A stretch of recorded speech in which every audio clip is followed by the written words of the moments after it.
大家好. 예, 엠브레입니다.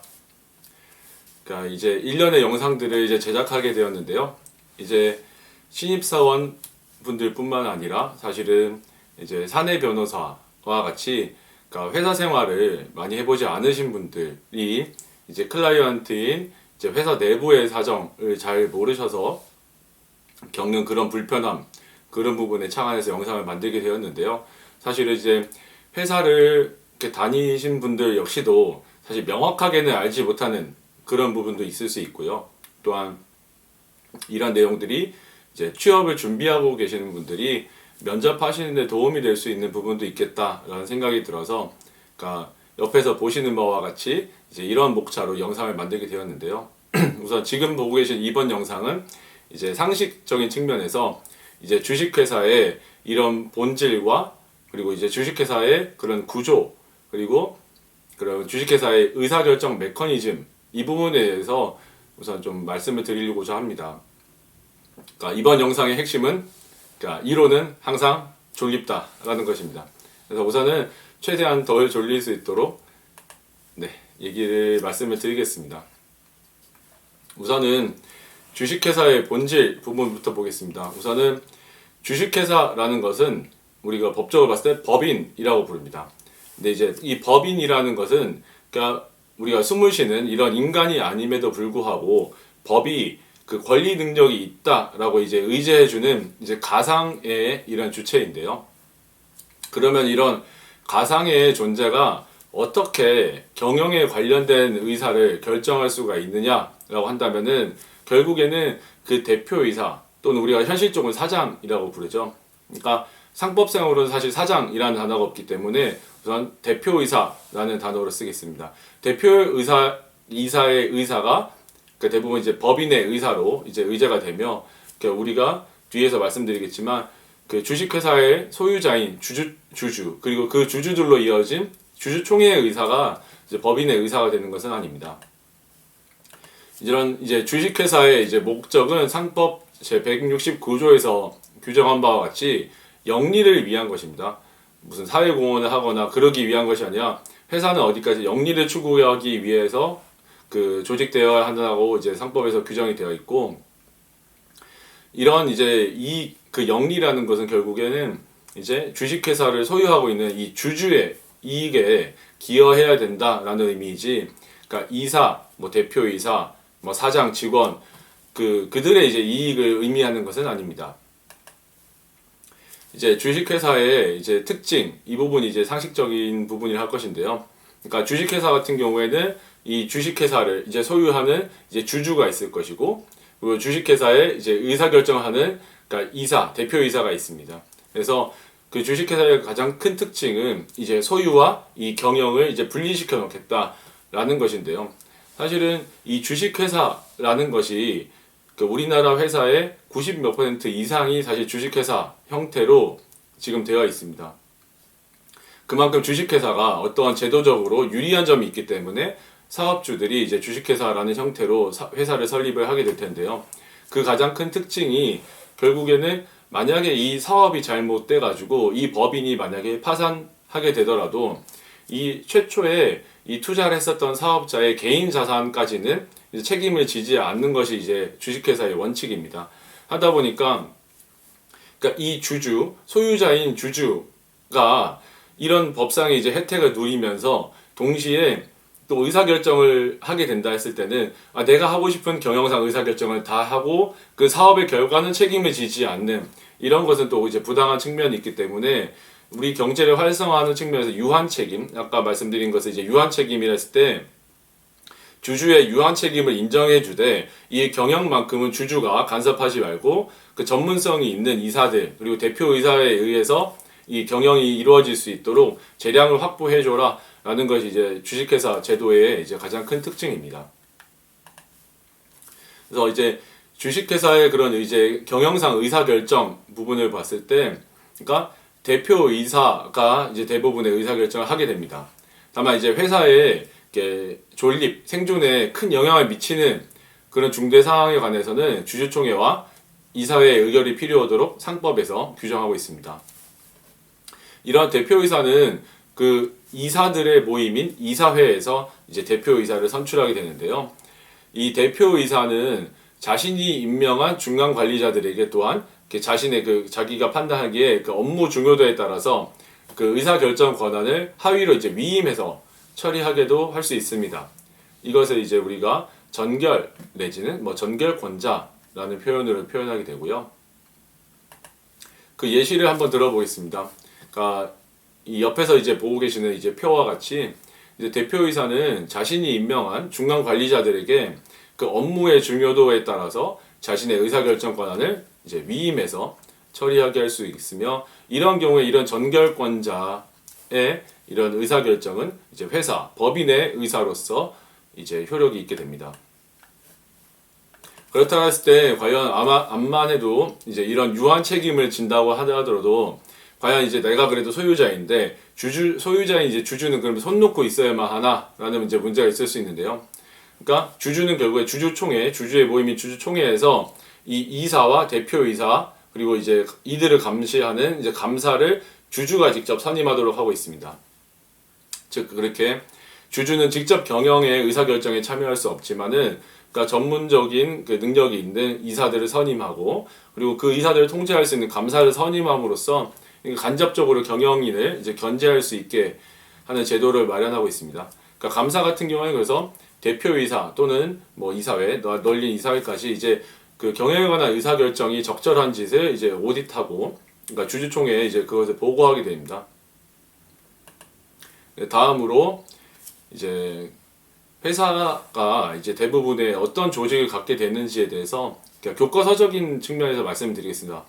그러니까 현실적으로 이제 각 회사마다 너무 다양하게 변형이 되어 있고 회사가 또 여러 뭐 그룹 계열사로 되어 있다든지 이런 경우에는 상당히 다양하게 조직이 이제 이루어져 있기 때문에 그 하나로 이제 일관되게 말씀드릴 수는 없는데요. 우선은 기본적인 이제 우리가 교과서적으로 봤을 때 사실은 이제 이 밑에 있는 하위 조직들은 첫째로 이제 경영, 기획 내지는 뭐 총괄 본부가 있겠습니다. 이런 경우에는 이제 전사적인 그런 사업 계획을 수립하고 그 예산을 각 본부나 부서별로 이제 배정을 해주고, 그런 조직들이 각각 어떤 롤과 어떤 리스폰시빌리티를 가지는지 이런 R&R이라고 불리는 R&R을 이제 수립해주고, 또 이제 그런 조직들이 그 어떤 성과, 목표를 어떻게 설정해서 그 성과를 그 한 해에 얼마나 달성했는지에 따라서 조직의 성과 평가를 이제 총괄하게 됩니다. 그러니까 이런 부분은 이제 우리가 이제 현장에서는 이제 KPI라는 단어를 쓰고 있는데요. 워낙에 많이 쓰는 단어고, 이 영상을 보고 계시는 사실 사내 변호사분들 같은 경우에도 기업 자문을 하시게 된다면 사실 R&R, KPI 이런 단어들이 사실은 크게 이슈가 되는 문제일 것입니다. 그리고 이제 그 다음으로는 이제 이 옆에 있는 표에서 보시다시피 이제 경영지원본부가 있겠습니다. 그래서 경영지원본부라고 한다면은 그 밑에 보시다시피 인사, 노무, 인력개발 업무를 총괄하고 있는 이제 휴먼 리소스 HR 부서가 있을 수 있고요. 아시다시피 뭐 채용과 직원 개개인에 대한 평가, 노사, 노조에 대한 업무를 처리하고 있을 것이고요. 그러니까 재무 회계에 관한 부서가 있겠습니다. 그래서 이런 경우는 이제 회사의 이제 예산을 부당한 지출이 방지되도록 하기 위해서 이제 중앙 조직을 만든 것이고요. 이제 회사에는 이제 또 구매 업무라는 조직이 있는 경우가 이제 많게 되는데요. 그러니까 부당한 지출 계약을 방지하기 위해서 중앙에서 일괄해서 관리하는 컨트롤 타워로서 구매 업무 부서가 있을 수 있습니다. 그리고 그러니까 언론사와 혹은 이제 투자자, 주주와의 관계를 설정하는 이제 대외 협력 내지 홍보 이제 부서가 있겠고, 이제 총무 부서가 이제 있겠습니다. 그리고 그 외에는 이제 사업별로 사실 이제 본부를 만드는 경우가 많은데, 만약 그렇게 본부를 만든다 했을 때 사업별로 본부를 만들면 뭐 생산을 그러니까 관리하는 부서가 있을 것이고, 또 이제 마케팅을 담당하는 부서, 그리고 실질적인 영업을 담당하는 부서, 그리고 그 영업을 관리하고 지원하는 부서, 이런 식의 이제 조직이 되겠습니다. 그리고 지금 이제 옆에서 이제 제가 말씀드린 내용들을 여기 파워포인트로 이제 정리한 것이고요. 그래서 이제 이번 영상에서 이제 마지막으로 말씀드리고 싶은 게 이제 이런 회사의 의사결정 메커니즘에 대해서 설명을 드리겠습니다.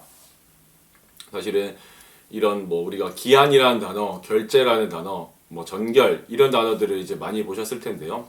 사실 이제 회사의 의사결정에 이제 그런 기본적인 플로우를 본다면은 이제 실무자가 처음에 이제 기한을 하게 됩니다. 근데 이제 그 기한을 한 그 문서를 이제 결제권자한테 제출하는 행위를 우리는 뭐 상신이라는 단어를 뭐 쓰기도 하고요. 그런 결제를 하는 결제권자는 아까 말씀드린 대로 대표이사가 하거나 대표이사가 위임한 전결권자들이 이제 결제를 하게 됩니다. 그래서 결제를 받게 되면 그 결제 그 이제 기한문에 담겨 있는 그 내용들이 이제 법인의 의사로서 이제 효력이 있게 되는 것인데요. 그러니까 이런 그 결제를 받을 때 있어서 뭐 여러 용어들이 있습니다. 근데 이제 뭐 좀 더 올드한 회사 같은 경우 이제 품위문이라는 단어를 쓰기도 하는데 우선은 이제 기한문이라고 한다면 대부분의 경우에는 조금 이제 중요한 그런 결제를 받을 때 최초에 우선은 기한을 먼저 기한문을 작성해서 이제 먼저 상신을 하고 그 이후에 본 이렇게 결제 문서로서 이제 결제서나 품위문을 이제 올리는 경우가 있고요. 우리가 이거 상식적인 영상이니까 이제 결제와 결제는 사실 이제 다른 이제 용어라는 거, 뭐 예를 들어서 금융결제원 그리고 우리가 카드 대금 결제와 이런 이제 우리가 의사결정을 받는 행위로서의 결제는 다른 이제 용어가 되겠죠. 그래서 이런 이제 의사결정을 받는 품위문 내에 이제 들어가야 될 내용은 결국에는 그러니까 어떤 조직이 어떤 업무를 어떻게 수행하여서 그래서 어떤 목적을 언제까지 달성할 것인가 이런 내용들이 들어가야 될 것이고 거기에 따르는 우리 회사 돈은 그래서 어떤 계획을 어떻게 지출이 될 것이며 우리는 어떻게 이제 수익이 발생될 것을 예상한다 하기 때문에 이제 우리 투하 자본을 언제쯤 한 5년 때쯤 우리가 뭐 회사할 수 있겠다 뭐 ROE는 5년이다 뭐 이런 식으로 이제 계획들이 이제 내용이 들어가게 되는데요. 자 그래서 그러니까 예로 들자면은 그러니까 그렇습니다. 그러니까 지금 여기서 너무 크게 잘 안 보이기 때문에 그 글씨가 잘 안 보이실 거기 때문에 이 다음 페이지에서 그 부분 잘라서 윗부분과 아랫부분을 나눠서 보겠습니다. 그래서 이제 보시다시피 이제 최초에 이런 의사결정을 받는 이런 결제 문서를 그러니까 최초로 기한한 부서가 있을 것이고 그 거기에 이제 실무자로서 기한한 사람 이름이 들어갈 것입니다. 그리고 거기에 대해서 이제 뭐 기한의 내용이 이제 뭐 제목도 있겠지만 사실은 그래서 그 이 결제를 받는 게 원칙적으로는 대표이사한테 받아야겠지만 대표이사가 아닌 다른 전결권자한테 전결을 받게 된다면 그 어떤 우리 사내 규정에 따라서 사실은 그 사람한테 의사결정을 받게 되는지 전결의 근거 조항을 명시할 수도 있게 되고요. 여기서 사실 제가 이제 이 협의 부분을 사실 이렇게 표시해놨던 이유는 그러니까 실제로 회사 내의 대부분의 일들은 한 부서 내에서 사실은 다 처리할 수가 없습니다. 결국에는 뭐 해서 마케팅부에서 어떤 마케팅 전략을 수립했다 한들 그래서 아까 말씀드린 홍보 조직 그리고 이제 실제 사업하는 조직 그 영업하는 조직 여러 부서들이 여러 조직들이 같이 협업을 하게 되는 경우가 이렇게 대부분일 것인데요. 그러다 보니까 그러니까 이걸 처음에 기한하는 부서가 의사결정권자한테 단지 의사결정을 받았다라는 것만으로 효력이 있기에는 사실 관련된 다른 부서들의 그런 지금 현실적인 상황과 그들의 의견이 지금 반영된 그래서 종합적인 지금 의사결정인지 이 여부에 대한 사실은 그런 것들이 이제 사실 완비가 돼야 제대로 된 이제 결제라고 할 수 있겠죠. 하다 보니까 대부분의 경우에는 관련된 부서들을 다 거쳐서 실제로 이제 전결권자에게 의사결정을 받게 됩니다. 그래서 아까 말씀드린 대로 그 결제 문서 안에는 뭐 이와 같은 내용들을 담아서 결제를 하게 되고 실제로 이와 같은 결제가 이제 있게 되면은 이 결제 문서에 담긴 내용대로 그러니까 각 조직들은 결제 문서의 내용에 있는 대로 그 지시에 따라서 이제 업무를 수행을 하고 결과를 이제 만들어내야 되겠죠. 그렇습니다. 이제 아까 말씀드린 대로 기본적으로는 이제 기한하는 부서에서 기한을 하고 그 의사결정을 하면 이제 끝이라고 하는데 이게 여기에 이제 추가적인 이제 절차가 이제 들어갈 수 있습니다. 그래서 상법이나 이런 법령에서는 이제 그 추가적인 절차를 거치게 할 수 있고, 또한 이제 소속 회사마다 그들의 이제 사규에 비추어서 이제 필요한 경우에는 추가적인 절차를 거치게 할 수 있는데요. 그 일반적인 예로 들자면은 아까 말씀드린 대로 회사의 중요한 존립에 관련된 그런 의사결정이라고 한다면은, 그래서 회사의 중요한 영업용 자산을 양도한다라든지 아니면 영업 자체를 양도한다라는 경우에 있어서 뭐 주주총회나 이사회 결의를 상법상 요구하고 있습니다. 그런 경우에는 주주총회나 이사회에 그런 의결이 없는 경우라면은 그런 경우 이제 법정의 효력이 이제 부인이 되겠죠. 그리고 뭐 회사 내에 이제 사규에 비춰 본다면은 아까 말씀드린 대로 회사 내 다른 조직의 이런 부서 간의 이제 병렬적인 협조를 받았는지, 그리고 그러니까 감사 부서의 그 사전적인 감사를 받은 사항인지, 이런 부분들이 이제 문제가 되겠습니다. 네, 그리고 이제 마지막으로 이제 이런 결제가 있은 이후에는 이제 집행하는 이제 실행 단계가 있지 않겠습니까? 실행은 각자 그 지시 사항에 따라서 업무를 수행하면 되긴 하지만은 이 과정에서 사실 회사 돈이 지출이 필요한 경우가 많을 것입니다. 이런 경우에는 우리가 통상 이제 실무적으로 지출 결의서라는 이제 그 문서를 작성하는 그런 프로세스가 추가가 됩니다. 그래서 아까 말씀드린 대로 회사의 그런 예산들이 뭐 부당하게 집행하는 경우를 막기 위해서 그러니까 중앙 조직을 만들어 놓은 것이 뭐 구매 업무에 관련된, 그러니까 구매 업무가 아니라 그러니까 재무 회계에 관련된 이제 부서이기 때문에 그런 재무 회계 관련된 그런 조직에게 지출 결의서라는 양식으로 그 비용 지출이 필요한 소요가 있는 부서에서 그 지출 결의서를 제출을 하면 재무 회계 부서에서 그 지출 결의서에 따라서 이제 뭐 지출을 하게 되겠습니다. 그래서 특정 뭐 법인에게 뭐 얼마의 금액을 이제 입금해 달라. 그래서 그 지출 결의서 밑에다가는 아까 말씀드린 그 결제 받았던 그 품위서를 근거로 이제 첨부를 하게 되면, 이런 근거에 의해서 우리가 적법하게 그 비용을 지출하려고 하니까 재무회계팀이 검토해 보시고 이 내용이 맞다면 저 법인의 저 계좌로 얼마를 언제까지 입금해 달라라는 내용이 들어가는 것이 이제 지출 결의서가 되겠습니다. 네, 지금까지 이론적이고 상당히 재미없는, 그리고 회사를 다니면 누구나 알 수 있는 이런 내용을 말씀드리기 위해서 다소 부끄럽긴 한데요. 이 다음 영상에서는 조금 더 도움이 될 수 있는 내용들로 다시 영상을 찍어 보겠습니다. 네, 시청해 주셔서 감사합니다.